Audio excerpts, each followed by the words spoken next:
Now, Rishi Sunak was so popular when he was paying the nation's bills during the pandemic, but now, of course, those bills need to be paid.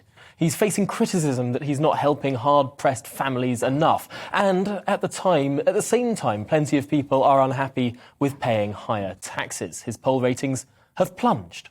Well, joining me now is William Atkinson, assistant editor of the Conservative Home website, which has been conducting a survey of Conservative supporters in terms of cabinet rankings. And recently, Rishi Sunak has, in the last month, plummeted down. What's happened? Well, as you say, Tom, post-spring statement, Rishi has had not a very good performance, shall we say. He's gone from being, I think, mid-table, the sort of Ipswich of government ministers at the moment, to plummeting right down to the depths of, I think it's Norwich at the bottom of the table, isn't it? So he's now in bottom three at the moment. He's in the relegation zone when it comes to our party member survey. And I think that's very much post-spring statement, because I think the general public and Conservative members as well don't like paying more in tax.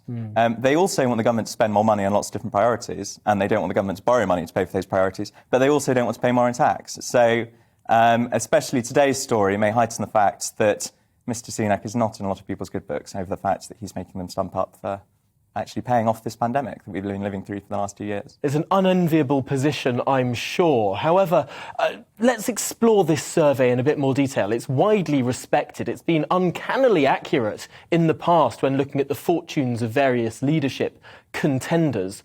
But ministers do have a habit of bouncing right down to the bottom and back up. Boris Johnson, for example, used to be at the bottom of the table a few months ago, and he's pinged back up to the middle of it. What's going on there? Well, as we all know, a week is a long time in politics, so a monthly survey must, it's watching the trends that go in the popularity of various different ministers across a whole different month. So, as you say, Boris is in negative territory last month, but post-Ukraine, he's bumped all the way back up to mid-table. So I think this is very much just reflecting a bad series of headlines for the Chancellor. Looking at the newspapers today, I don't think those are necessarily going to get better over the next week or so, but it's been an incredibly bizarre couple of years, economically speaking. The Chancellor was incredibly popular when he first came in because he was paying everybody's bills, and he sort of seemed the sort of sensible accountant the nation needed at a moment of national crisis. Whereas now he's actually saying, those bills that I said we didn't have to pay a couple of years ago when we were printing lots of money and we were borrowing lots of stuff, we now have to pay those off.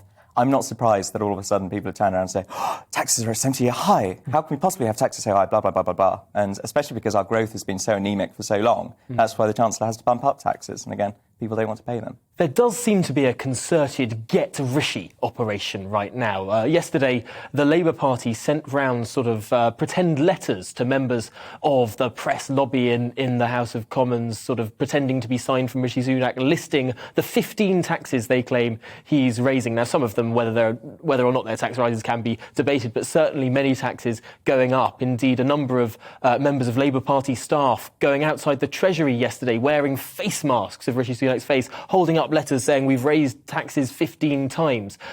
Is the Labour Party more scared of Rishi Sunak than it is of Boris Johnson?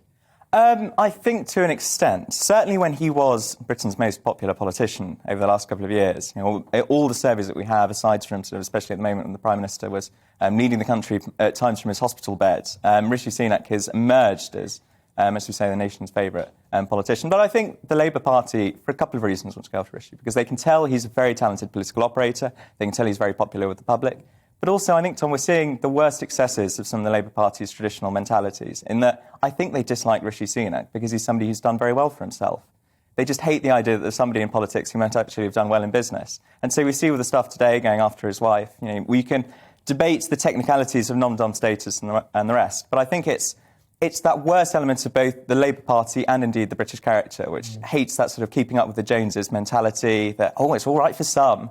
And so all of a sudden we're seeing people go after Rishi Sunak just because he is wealthy. Looking at some of these stories that have popped up this week, his wife's nom-dom status, the donations he made to his school, there's a suggestion amongst some that Rishi is just too rich to be Prime Minister. There's going to be too much of this stuff coming about.